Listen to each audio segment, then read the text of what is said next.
안녕하세요. 우리 노자매님들 찬송에 많은 감동이 됐습니다. 노인들에서 무슨 목소리가 나올까 그랬는데 우렁차게 부르신 게 참 감동이 됐는데요. 성경에 보면 젊은 자의 영광은 그 힘이요 늙은 자의 아름다움은 백발이라 하는 말씀이 있습니다. 왜 늙은 자의 쉰 머리가 아름다울까요? 왜 젊은 사람들이 영광의 그 힘일까요? 젊은 사람의 특징은 힘입니다. 힘. 늙은 자의 특징은 지혜예요. 쉰 머리 속에 지혜가 들어있어요. 이게 잘 조화가 될 때 균형이 잡히고 또 더 온전해지는 이런 사회가 되고 교회가 되는 것입니다. 제가 존경하는 두 부류가 있는데 노인들을 존경하고 부인들을 존경합니다. 그 노인들을 존경하는 이유는 우리 젊은 사람들이 노인들의 녹을 받고 살고 있는 거예요. 저들이 이룬 걸 우리가 받아서 살고 있는 거거든요. 그러니까 얼마나 고마운 거예요, 노인들이. 그래서 고맙고 또 젊은 사람들은 부인들은 항상 남자를 섬기는 일을 섬겨요. 제가 나이가 들면서 부인들을 창조하신 하나님에 대해서 감사하는 마음이 늘 생겨요. 왜냐면 이 부인이 없으면 가정이 안 이루어져요. 남자는 가정이 안 돼요. 혼자 사는 사람이 결혼하면 참 의젓한 사람이 돼요. 가정을 이루게 되고 가장이 되고 그래 품위가 있게 되고 그래서 여자로 인해서 가정이 이루는 게 쉬워져요. 여자가 없으면 가정이 없어요. 남자로서는 가정이 안 이루어져요. 성경에 보면 지혜로운 여자는 자기 집을 세우고 미련한 여자는 자기 손으로 집을 헌다. 가정을 세우고 허는 능력을 여자가 가지고 있는 거예요. 여자가. 또 세상을 움직이는 건 남자인데 그 남자를 움직이는 건 여자라고 그러잖아요. 여자가 이렇게 파워가 많아요. 그래 우리 형제님들이 자매님들이 잘 하셔야만 나중에 대접을 받습니다. 잘못하면 나중에 이제 여자 갱년기 지나면 남성화 돼 간다고 그러잖아요. 남자는 여성화 돼 가고 그래서 여자를 졸졸 따라 다녀야 되는, 의지해야 되는 입자에게 되는데 그때를 생각해서 젊을 때 잘하세요. 그래서만 잘하는 게 아니라 자매님들 항상 섬기는 일을 하니까 저는 집사람하고 이렇게 신방 갔다 와서 전 피곤하니까 자리에 눕는데 집사람 또 음식을 만들어야 되니까 곧 일해야 돼요. 그럴 때마다 참 미안한 마음도 있고 고마운 마음도 있고 그래서 여자가 없으면 가정이 안 이루어지고 여자가 없으면 교회도 안 이루어집니다. 여자가 중요한 존재고 중요한 위치에 있는 거예요. 그러니까 교회가 여자가 부흥이 돼야 교회가 부흥이 되는 거예요. 가정도 여자가 잘해야 가정이 서는 거예요. 그래서 이렇게 중요하고 지혜가 더 많습니다. 여자들이 지혜가 더 많아요. 리드하는 건 남자인데 보조하는 건 여자잖아요. 배필. 이 보조하고 하니 전문가들이에요. 보조관들이. 그러니까 자매님들이 그 지혜도 많고 또 판단도 잘하고 그래서 항상 아내와 상의하고 아내의 이야기를 들어보고 결정하고 그러면 실수가 덜한데 아내와 상의하지 혼자 하다 보면 실패하는 경우가 많아요. 그렇게 주님이 배필로 여자를 주셨기 때문에 여자는 말도 잘하고 지혜도 많고 남자 여자가 싸우면 남자가 칩니다. 여자는 말도 잘하고 말도 많고 말도 잘하고 여자를 못 이겨요. 그러니까 남자가 싸우는 거는 지는 싸움을 싸우는 거예요. 절대 싸움을 시도하지 마세요. 싸우기 전에 포기하세요. 그건 잘하는 게 아니에요. 또 여자가 기뻐해야 남자도 기쁜 거예요. 여자가 우울해지면 가정 전체 우울해요. 여자 얼굴이 밝으면 가정 전체가 밝아요. 이렇게 여자의 영향력이 큽니다. 근데 많은 사람들이 여자의 가치를 잘 몰라요. 예. 자기를 위해서 여자를 잘 가꾸고 높여주고 존중해주고 무시하지 말고 이렇게 고마운데 대대로 여자는 하대를 다녀왔습니다. 이 로마 사회나 유대 사회나 이 고대 근대를 막론하고 여자를 노예처럼 생각하는. 옛날에 로마 같은 데서는 남편이 여자를 죽일 수도 있어요. 사형권도 있었습니다. 근데 왜 그렇게 되는지 제가 이해가 잘 가지 않아요. 여자가 이렇게 고마운 존재인데 왜 소중히 여기지 않았을까? 그래서 여자를 소중히 여기는 게 자기를 위한 거고 가정을 위한 거고 나라를 위한 거예요. 여자 굉장히 중요한 위치에 있습니다. 그래서 여자에 대해 고마운 마음이 있고 노인들에 대한 고마운 마음이 있어요. 여기 이제 우리 찬송 아까 불었을 때 제가 1일 전에 저 충주에서 이제 이렇게 모였는데 그때도 620장 불렀어요. 여기에 모인 우리 주의 은총 받은 자여라. 여기에 모인 우리 누구예요? 하나님 앞에는 여러분 특별한 분이세요. 성경에 믿는 사람들을 보호라고 그래요. 보화. 이스라엘을 보화라고 그러고 교회를 보화라고 그래요. 값진 친주라고도 표현해요. 그래서 이 교회는 주님이 피로 사신 자들이기 때문에 얼마나 주님 앞에 소중한지. 우리가 이제 주님의 피를 상징하는 잔을 마시는데 이사야서 53장에 보면 주께서 그 영혼의 수고한 것을 보고 만족히 여기신다는 말씀이에요. 주님께서 영이 수고했단 말은 해산 수고를 가능해요. 그러니까 주님의 십자가 해산 고통을 통해서 우리가 탄생한 거예요. 그러니까 그래서 주님이 보실 때 그렇게 만족히 여기시는 거예요. 우리는 볼 때는 별게 아닌데 제가 결혼해서 첫 아기를 낳았는데 좀 실망했어요. 제 눈에는 그렇게 좀 아름다고 그래야 될 텐데 막 출산된 상태이기 때문에. 그런데 집사람은 그렇게 예쁘대요. 저는 예뻐 보이진 않았는데 예쁘다 그래요. 그런 고난을 통해서 낳기 때문에 그렇게 보이나 봐요. 이 모성애. 그래서 어머니들이 자식들을 사랑하는 이유는 모성애가 있기 때문에 사랑하는 것처럼 하나님이 우리를 사랑하시는 것도 하나님이 사랑이시기 때문에 우리를 사랑하시는 거예요. 그래서 사랑 안 하실 수가 없는 거예요. 어머니가 자식을 사랑하지 않을 수 없는 것처럼 하나님은 우리를 사랑하지 않을 수, 하나님의 사랑이시기 때문에 이게 참 놀라운 건데 우리 사람의 사랑은 변하잖아요. 하나님의 사랑은 변치 않습니다. 그래 우리가 안심할 수 있고 언제나 주님의 사랑에 의지할 수 있고 주님의 사랑에 호소할 수가 있어요. 나는 너를 영원한 사랑으로 사랑했다. 그 사랑을 증명하기 위해서 주님은 자기 아들을 아끼지 아니하셨습니다. 그래서 주님의 눈에 여기면 우리는 매우 귀하게 소중하게 보이시는 거예요. 어머니의 눈에 자기 자식이 귀여운 것처럼 귀엽게 보시는 것입니다. 옛날 사랑니에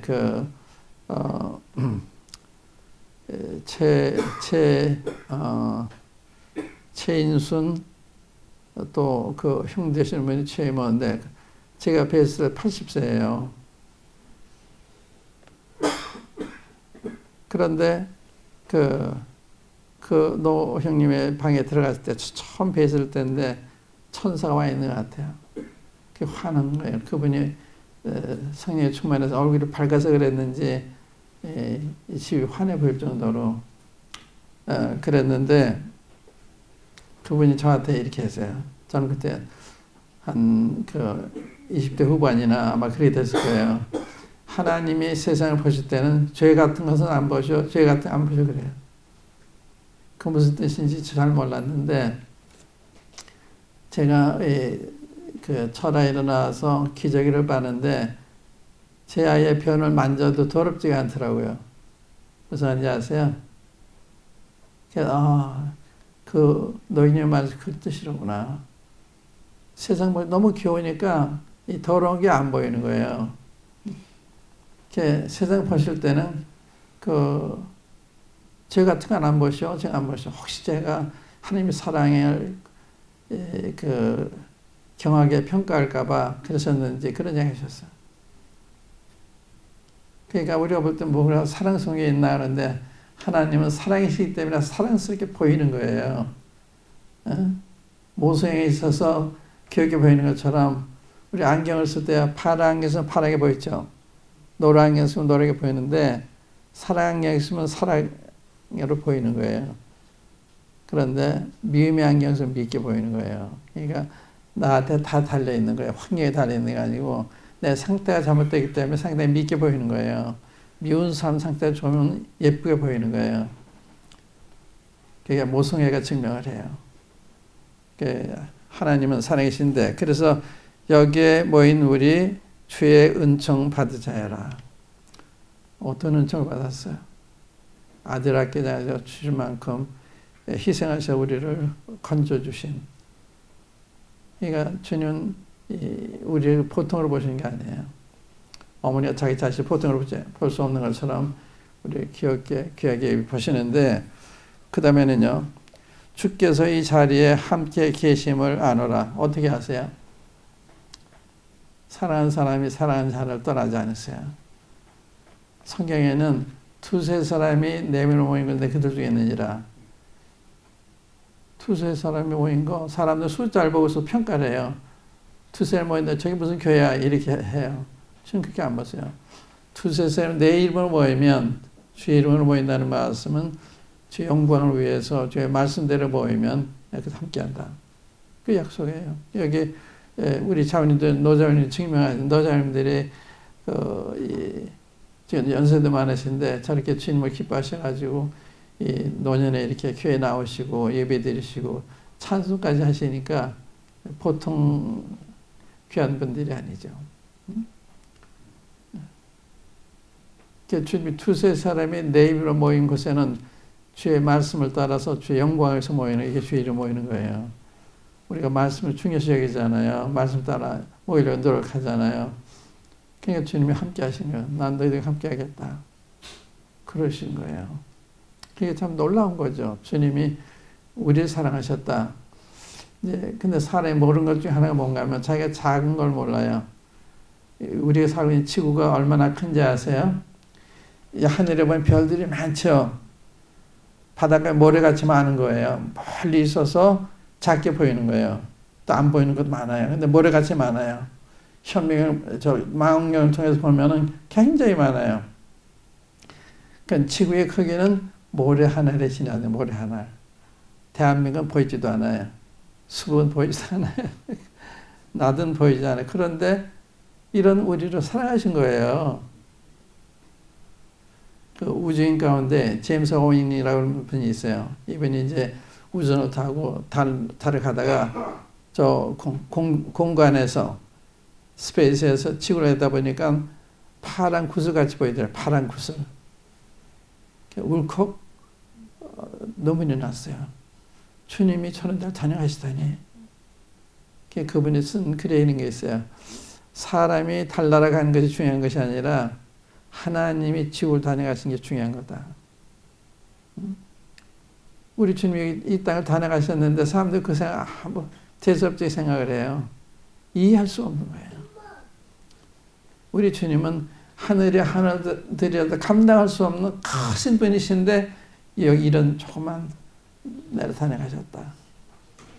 또 이제 대한민국 하면요, 세계에서 작은 나라 중에 하나. 지금은 이제 많이 발전해서 많이 알려졌지만 제가 옛날에 한 76년도인가 78년도인가 이제 78년도죠. 이 독일에 갔는데 그 부인들이 그래요. 내가 물어서 한국이 어디 있는지 아십니까? 물으니까 러시아에 있던가 어디 이렇게 얘기해요. 모르는 거예요. 작은 나라니까 우리가 뭐 그 아프리카 조그만 나라 얘기하면 이게 아프리카 나라인지 중동에 있는 나라인지 남미에 있나 잘 구분이 안 가는 것처럼 대수롭지 않은 나라였는데 주님이 참 우리 한반도를 사랑하셨어요. 제가 이제 역사를 책 읽다가 깨달았는데,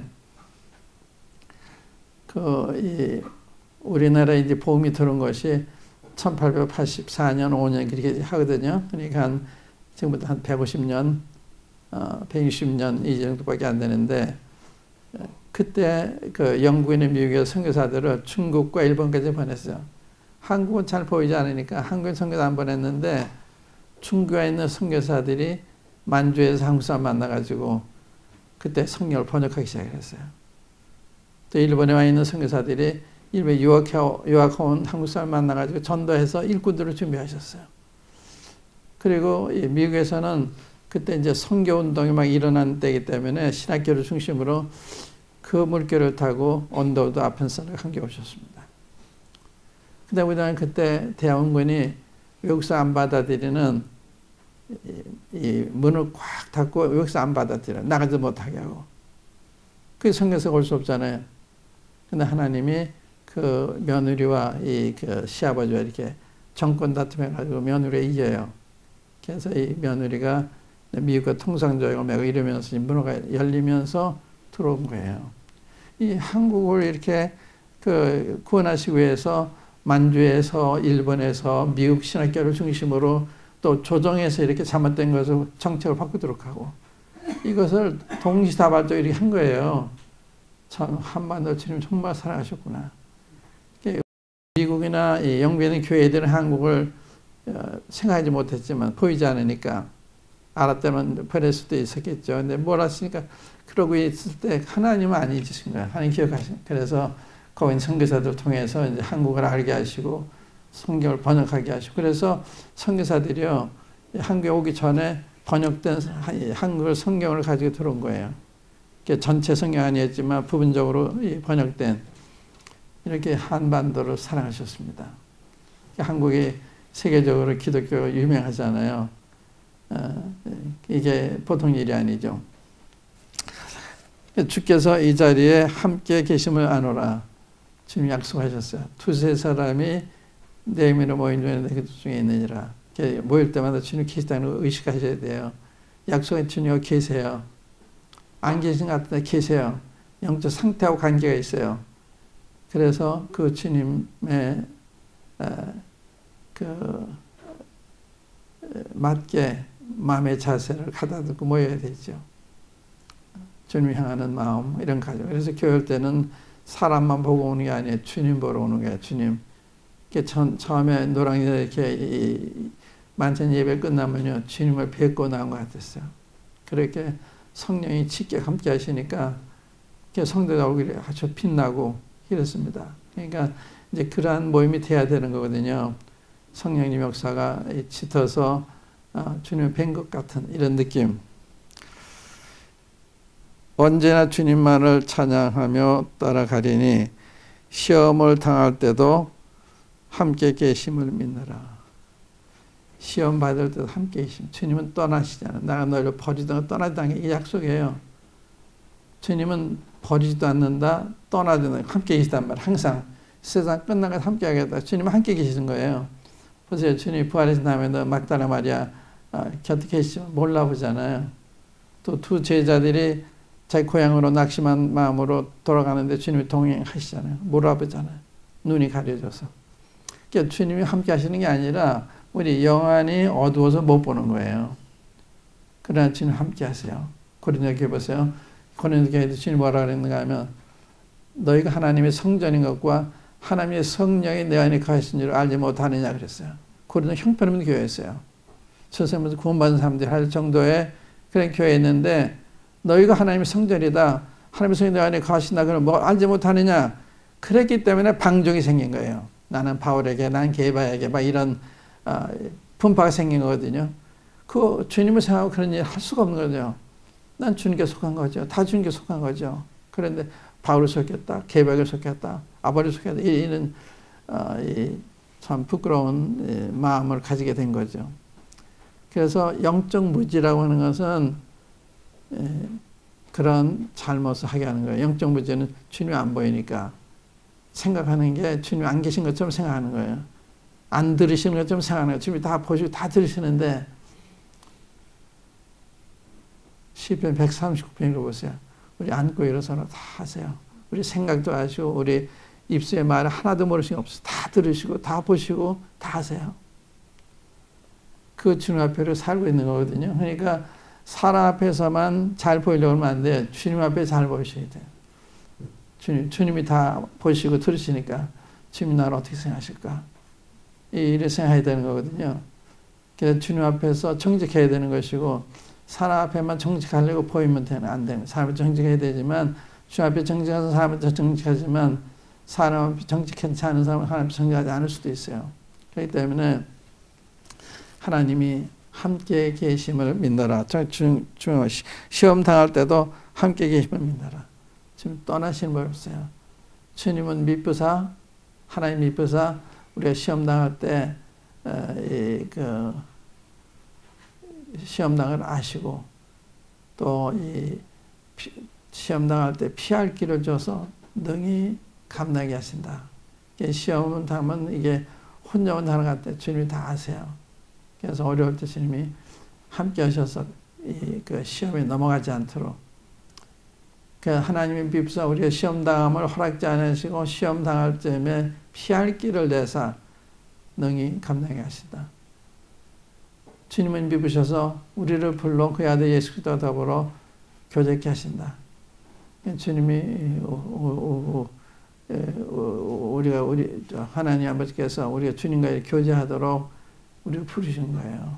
주님과 교제하도록 부르셨기 때문에 주님을 늘 바라보고 주의 음성 듣는 데 힘을 쓰고 또 주에게 말씀을 드리고 이게 주님과 교제하는 거거든요. 말씀 읽을 때 주의 음성을 듣는 것이고 기도할 때 주님한테 말씀 드리는 것이고 이게 주님과 교제하는 거거든요. 그걸 빈번히 할 때 주님이 좋아하세요. 우리 기도할 때 좋아하시는 거예요.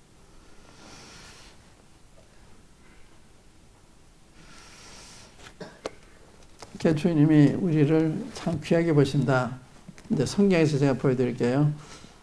이사야서 43장 한번 열어보세요. 이사야서 43장 4절 말씀입니다. 43장 4절 말씀. 내가 너를 보배롭고 존귀하게 여기고 너를 사랑하였으죠. 내가 너를 보배롭고 존귀하게 여기고 너를 사랑하였은즉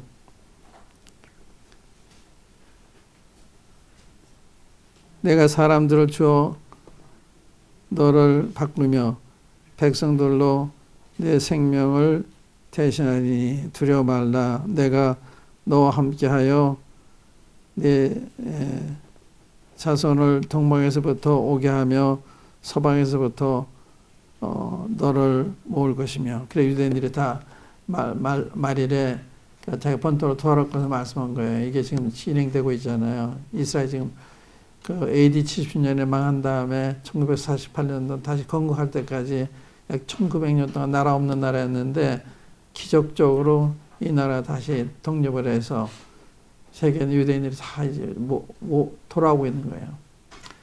그런 장면인데 이스라엘에 대한 말씀이죠. 교회에 대한 더더욱이죠. 이스라엘은 백성이고 교회는 주님의 신부고 하나님의 자녀예요. 그러니까 이스라엘과 하나님의 관계와 우리와 하나님의 관계는 달라요. 이스라엘은 하나님의 백성이고 하나님은 그들의 왕이고 그래. 만국의 여호와라고 그러잖아요.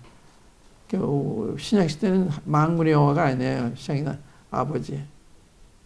우리에게 양장을 주시기 때문에 하나님을 아버지를 부르짖는 거예요. 그리고 너희 기도할 때 하늘에 계신 아버지여 기도하라는 거예요. 예배 드릴 때도 아버지 앞에 예배를 드리는 거예요. 그런데 많은 사람이 아버지를 잃어버려요. 그래서 하나님 하지 아버지라는 얘기를 안 해요. 아버지라 그래야지. 그럼 하나님이 좋아하시는 거예요. 그냥 하나님 관계는 아버지예요. 그러니까 기도할 때 아버지를 하라는 거예요. 근데 그렇게 안 해요. 왜? 성경 자세히 안 보니까 그래요.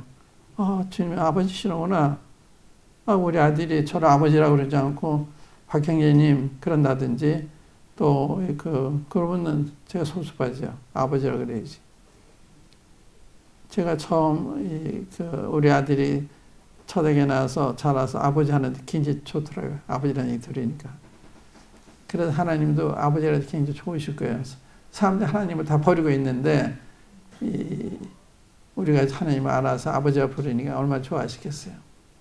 아버지예요. 아버지. 기도할 때 하나님 아버지 그렇게 기도하셔야 돼요. 하나님만 하면 안 돼요. 하나님은 모든 사람한테 하나님이지만은 아버지는 자식한테만 아버지예요. 거듭난 사람한테 아버지예요. 예수님도 마찬가지. 예수님 모든 사람한테 예수님이잖아요. 주님은 주님 영접한 사람한테 되면 주님이에요. 그러니까 부부 관계가 똑같은 거예요. 주님과 이제 교회는 신부거든요.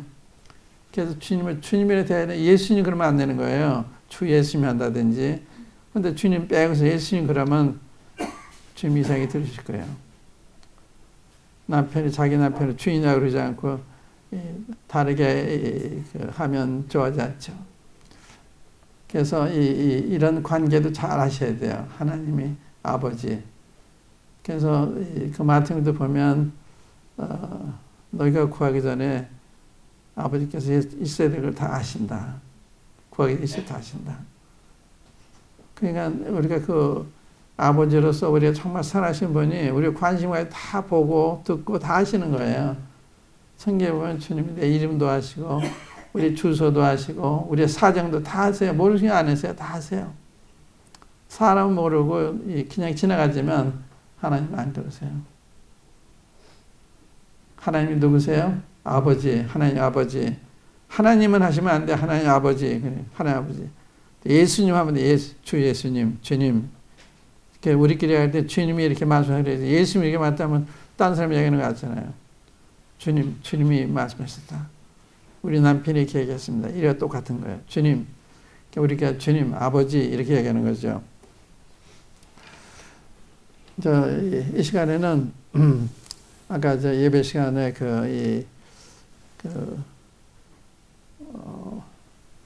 우리가 최소한 받은 거, 의롭다 받은 여기에 상당히 주님의 인도하심이 있었는데 제가 여기 와서 예수는 누구시냐, 어떠한 분이시냐 여기까지 말씀을 드린 것 같은데 세 번째는 예수는 어떠한 일을 우리 해주셨느냐, 예수 하신 일이 뭐냐 이거죠. 십자가에 돌아가신 게 뭘 의미하느냐 굉장히 중요하거든요. 근데 십자가를 보면서도 그 의미를 못 깨닫기 때문에 여전히 불안해하고 두려워하고 그럴 수가 있어요. 그래서 예수님 하신 일이 뭐냐 이거죠. 예수님이 내가 나는 너희들이 알지 못한 떡이 있는데 나 보내신 뜻을 이루며 행하면 그 뜻을 이루는 거다. 그 다음에 내가 다 이루었다. 주님이 오셔서 우리 구원에 관계된 일을 이루기 위해 오셨는데 그걸 다 이루셨다. 그리고 돌아가셨어요. 그 일이 뭐냐 이거죠. 아까 이제 히브리서 우리 형제님이 읽으셨는데 거기에 보면 하나님의 뜻을 따라 예수도의 몸을 들이심으로 말미암아 우리 거룩함을 얻었다 이렇게 있어서 그 말씀 기억하세요. 그 굉장히 히브리 놀라운 말씀이 많아요. 이스라엘은 예수님을 상징하는 염소와 양을 잡아서 제사를 드리잖아요. 자주 같은 제사를 드렸어요. 염소가 우리가 죄를 짓고 그 다음에 제사를 드려요. 그럼 죄 용서 받아요. 또 죄를 짓자는 또 제사를 드려야 돼요. 그러니까 자주 같은 제사를 드려야 됐던 거예요. 그런데 주님은 단번에 영원한 제사를 드려요. 주님의 생명이 영원하시기 때문에 주님의 희생은 영원한 거예요. 그렇기 때문에 주님의 속죄도 영원한 것이 되요. 그래서 제사 드릴 필요가 없게 된 거예요. 한번 히브리서 9장 한번 열어보실까요? 히브리서 9장.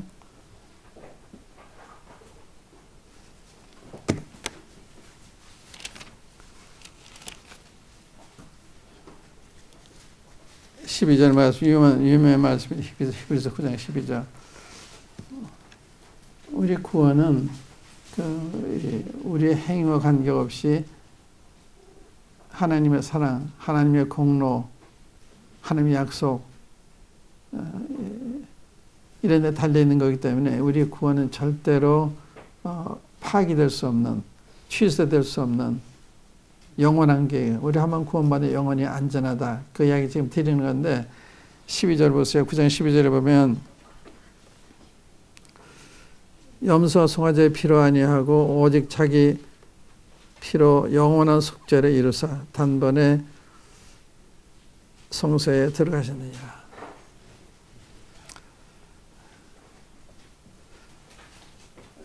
여기 영원한 속죄란 말이 다른 거예요. 이건 그 염소송아지 피로 속죄 제사를 드렸을 때는 영원한 속죄가 안 돼요. 근데 주님이 드렸으니까 영원한 속죄가 된 거예요. 그러니까 주님의 제물의 가치가 영원하기 때문에 우리 속죄가 영원한 거예요. 속죄란 말은 우리 죄에 대한 값을 다 영원히 내셨다 이 말이에요. 그러니까 우리의 과거 지은 죄, 현재 지은 죄, 앞으로 지을 것 다 주님이 담당하신 거예요. 이게 이제 무슨 뜻이냐면 하나님이 자기 아들을 희생하실 때 온 인류라는 말은 아담 후손의 모든 죄를 다 담당하시고 돌아가실 거예요. 그러니까 아직 태어나지 않은 사람 죄값까지 다 받으신 거거든요. 그런데 예수님 믿을 때 그 공이 우리에게 효험이 되는 거예요. 효과가 있는 거예요. 안 믿으면 이게 내가 거절하는 것이 돼서 속죄가 내 것이 안 돼요. 그분을 영접할 때, 군께 돌아올 때 주님 행하신 일이 우리에게 적용이 되고 이게 효험이 돼서 영원한 속죄를 이루는, 그래서 죄가 영원히 속죄돼서 이제는 정죄가 없는 거예요. 그래서 로마서 8장에 보면 그러므로 이제 그리스도 예수 안에 결코 정죄함이 없다. 믿는 사람은 정죄가 없어요. 채찍은 있습니다. 징계는 있습니다. 그러나 정죄는 없어요. 정죄는 형사범이 받는 게 정죄예요. 우리 형사범이 이제 자녀가 됐잖아요. 그러니까 부모의 채찍, 교훈의 채찍은 있지만 정죄는 없어요. 이게 영원한 속죄라면 그런 뜻이에요. 우리 형사죄에 대한 값을 주님 피를 흘리심으로 다 내신 거예요.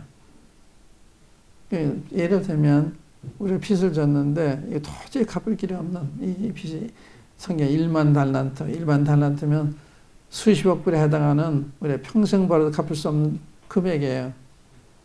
근데 왕이 그걸 탕감해 줬어요.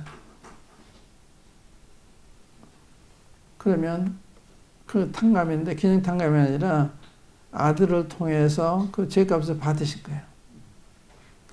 하나님이 정죄하려 못하시는 거예요. 하나님께서 공의 하나님이시기 때문에 아들을 통해서 우리 죄에 대한 대가를 받으셨기 때문에 우리 정죄를 못하시는 거예요. 그러니까 우리는 합법적으로 우리는 영원히 속죄받은 사람이 되는 거예요. 그래서 내가 거기 뒤에 보면 내가 너희 죄의 불을 다시는 기억지 않겠다 그랬어요. 다시는 절대로 그 말씀에 다시는 하면 절대로 그 말이에요. 내가 다시는 절대로 내 죄를 앞으로 기억지 않겠다. 놀랍잖아요. 근데 우리가 채권자는 기억 안 하는데 내가 기억해요. 어렵잖아요. 채권자가 문제 안 하면 돼요. 돈 내라고 그러지만 안 해요. 근데 주님 돈 내라고 그러잖아요. 왜? 자기 아들을 통해서 받으셨기 때문에. 이해하셨죠? 이게 영원한 속죄예요. 근데 10장 10절에 보시면 이제 다시 보세요. 그 뜻을 쫓아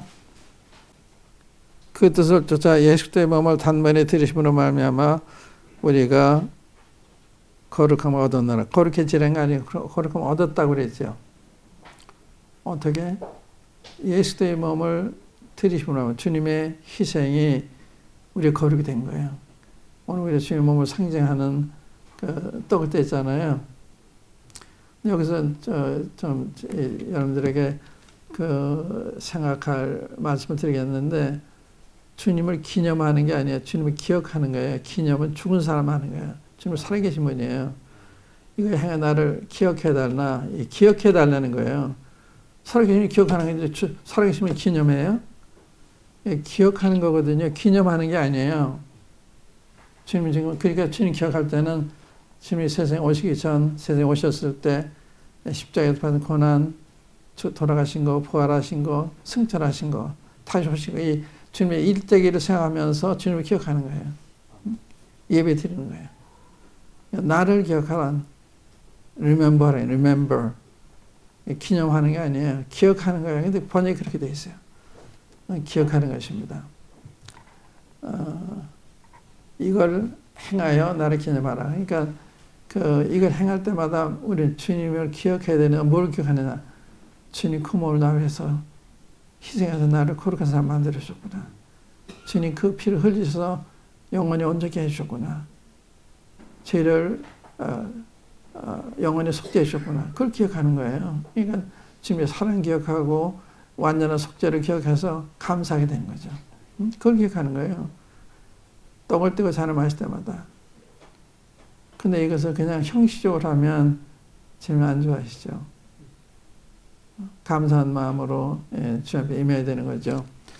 영원한 속죄 말씀드렸는데 그 다음에 14절 보세요. 14절 11절부터 계속 보요 11절부터 보면 제사장마다 매일 서서 섬기며 자주 같은 제사를 드리되, 이게 이제 염소와 송아지 드리는 짐승의 제사를 가리키는 거거든요. 자주 같은 제사를 드리되 이 제사는 언제든지 죄를 없게 하지 못하거니와 오직 그리스도는 죄를 위하여 한 영원한 제사를 드리시고 하나님 우편에 앉으사. 인간 제사장들은 매일 서서 섬겨요. 일이 안 끝났으니까 매일 서 있어야 돼요. 주님 앉으셨어요. 일이 끝났기 때문에. 그러니까 주님이 한 영원한 제물이 되셔서 우리 죄에 대한 문제는 영원히 해결된 거예요. 합법적으로. 그 다음에 14절 보시면 저가 한 제물로 거룩하게 된 자들을 언제까지 어떻게 하셨다고 그랬어요? 저가 한 제물로 거룩하게 된 자들을 영원히 온전케 하셨느니라. 완전한 자가 된 거, 완전한, 우리가 완전하지 않잖아요. 그런데 주님의 속죄가 완전하기 때문에 완전한 자로 보여요. 언제까지? 영원히. 과거의 죄로부터만 영원한 게 아니라 영원히 온전케 하신 거예요. 그래서 우리 완전한 자가 된 거예요. 법적으로. 실제는 완전하지 않은데 법적으로는 영원히 완전한 자가 된 거예요. 법적으로. 주님이 하나님이 우리 죄에 대해 요구하는 걸 다 받으셨기 때문에. 그리고 17절에 보시면 내가 저희 죄와 저희 법을 다시 기억지 아니하리라 하셨으니 이것을 사하셨 즉 다시 죄를 위하여 제사될 것이 없느니라. 그러므로 형제들아 우리가 예수의 피를 힘입어 성소에 들어갈 담력을 얻었으니. 성소 하나님 계신 곳에 하나님에 나가잖아요. 하늘의 성소에 나가는 거거든요. 담대에 나가는 거예요. 왜? 내 죄를 기억 안 하시니까. 나를 사랑하시니까. 그래서 우리를 쳐다보면 담대할 수가 없어요. 주님 쳐다보면 담대할 수가 있어요. 신앙은 자주 쳐다보는 게 아니에요. 사단은 자꾸 우리를 쳐다보게 만들어요. 그래서 낙심하도록 하는 거거든요. 그러니까 주님 바라봐야 되죠. 그래서 주님이 제물이 영원하기 때문에 우리의 속죄가 영원하다. 영원한 속죄다. 여기 이제 6장에 보시면 또 놀라운 말씀이 있어요.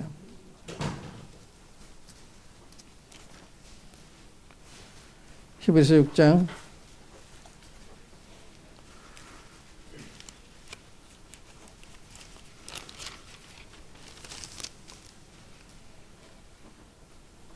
13절부터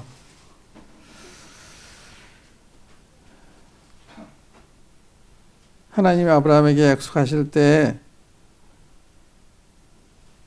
가르쳐 맹세할 자가 자기보다 더 큰 이가 없으므로 자기를 가리켜 맹세하여 가라사대 내가 반드시 너를 복주고 복주며 번성케 하고 번성케 하리라 하셨더니 저가 이같이 오래 참아 약속을 받았느니라. 사람들은 자기보다 더 큰 자를 가리켜 맹세하나니 맹세는 저희 모든 다투는 일의 최후 확정이니라.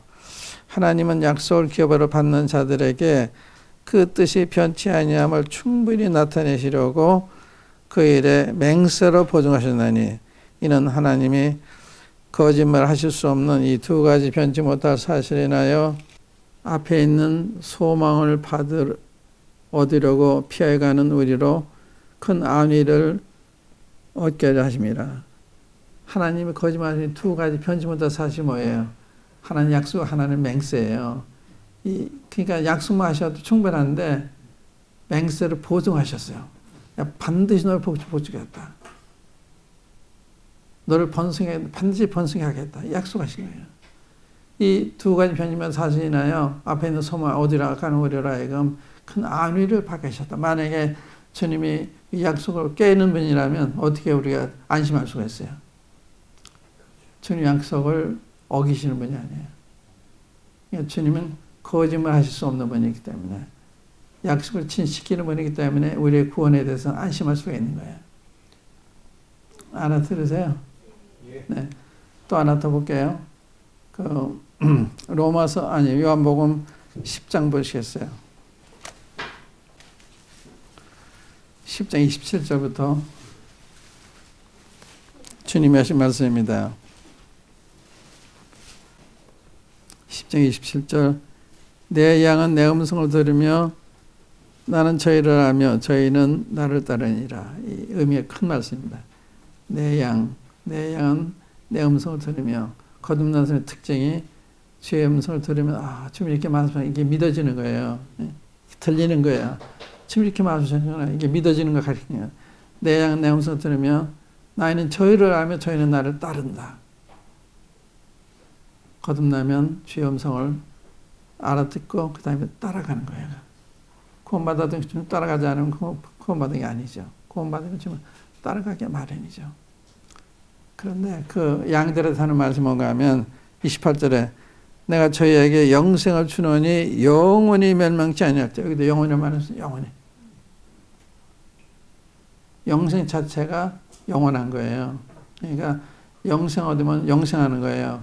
영생할 때 영생 잃는 법은 없는 거예요. 내가 너에게 영생을 영원히 멸망치 않는다. 영원히.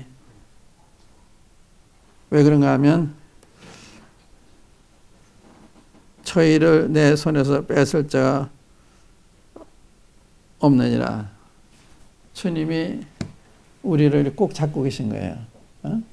내가 주님을 꼭 잡아야 되는 것이 아니라 주님이 잡고 계시기 때문에 아무도 내 손에서 뺏을 자가 없다. 주님이 잡고 계시니까.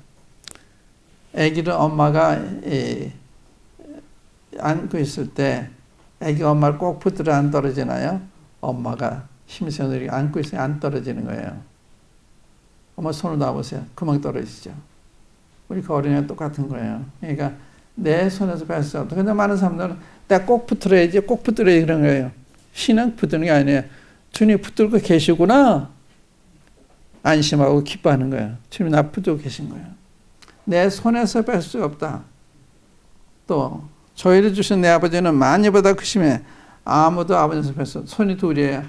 아들의 손하고 아버지의 손, 이 두 손을 꽉 날 잡고 계신 거예요. 아무도 뺄 수 없어요. 사탄이 못 뺏어가요. 이렇게 보장이 된 게 우리 영생의 구원입니다. 항상 기뻐하고 찬송하는 걸 주님 좋아하세요.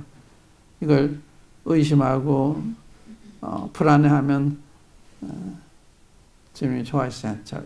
왜 내 말 안 믿고 저러지? 좀 그러실 거 아니에요.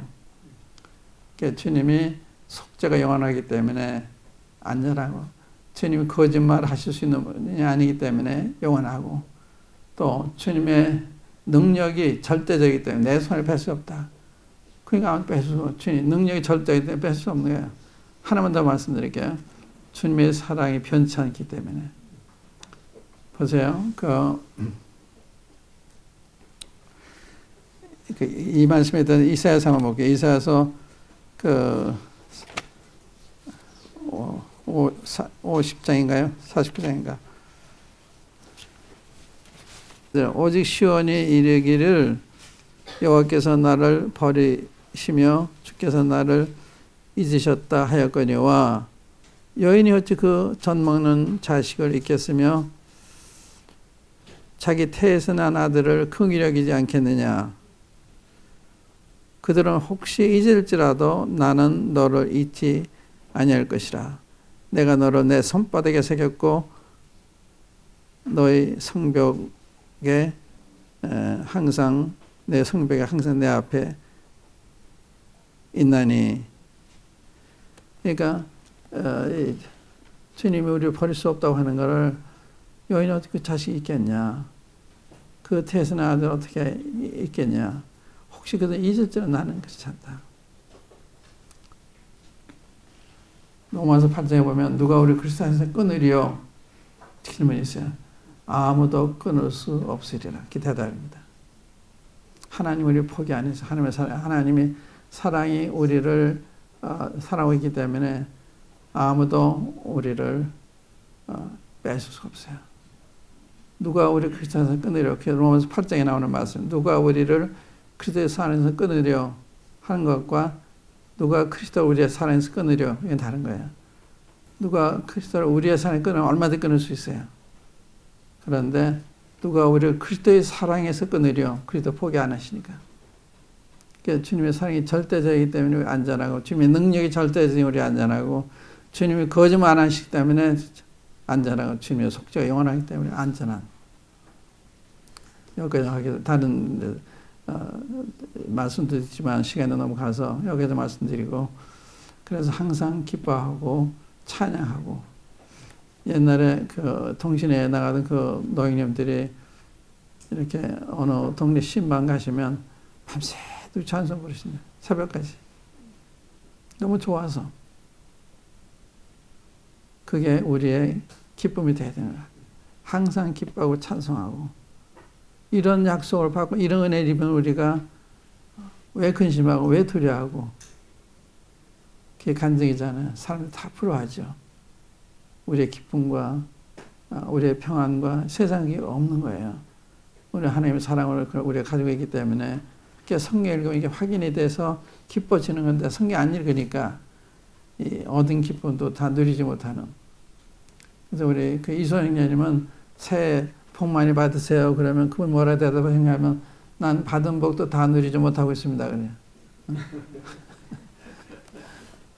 그렇죠. 우리는 이미 복 받은 사람들이에요. 복 받으십시오. 이 인사가 그 좋은 인사 같은데 어색한 인사예요. 받은 복을 잘 누리십시오 한다든지. 여기까지 하겠습니다. 한번 기도하십시다. 각자 기도하시고 마지막으로 한번 기도해 주시면 고맙겠어요. 각자 기도하시고 마지막으로 한번 기도해 주세요.